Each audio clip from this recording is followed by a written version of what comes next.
ನೀವು ಆ ಥರ ಮಾಡಂಗಿಲ್ಲ, ಇಲ್ಲಿ ಮಿಸ್ ಆಗ್ತಿದೆ. ನೀವು ಎಷ್ಟು ಈಸಿಯಾಗಿ ಮಾಡ್ತೀರೋ ಅಷ್ಟು ಬೇಗ ಆಗುತ್ತೆ ಅಷ್ಟೇ.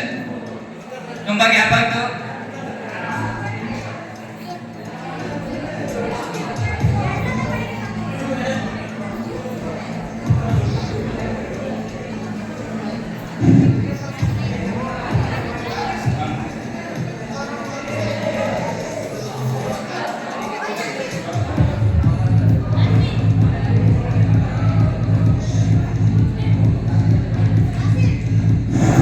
ಮಾಡಿದರೆ ಆಗ್ಲೇ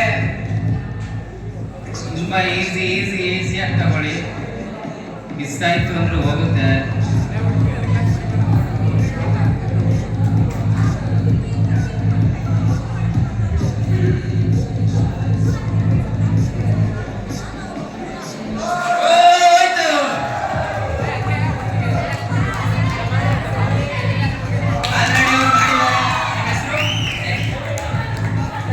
ಸವಿತಾ ಅವರು